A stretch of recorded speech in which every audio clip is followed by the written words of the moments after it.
Everyone, welcome back to GearUpWindows.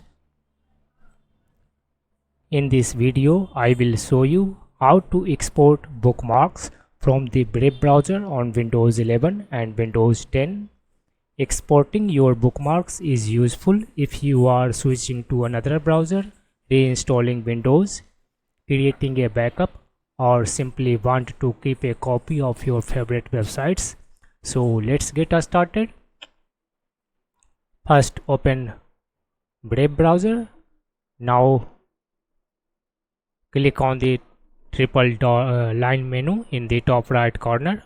From the menu, hover mouse over Bookmarks and Lists. After that, click on Open Bookmarks Manager. Alternatively, you can press Ctrl plus Shift plus O on your keyboard to open the Bookmark Manager instantly.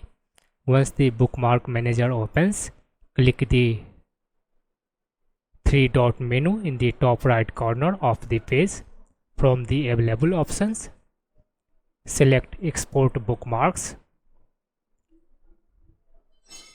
Now choose the folder where you want to save the bookmarks, name it. After that, click on the Save button.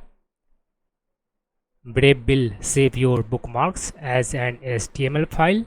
You can use this HTML file to import your bookmarks into Brave again or into other popular browsers such as Google Chrome, Microsoft Edge, Mozilla Firefox, Opera, or Vivaldi. That's all about this video. If you found this video helpful, don't forget to like, share and subscribe to the GearUpWindows channel for more Windows and browser tutorials. Thanks for watching, and I will see you in the next video.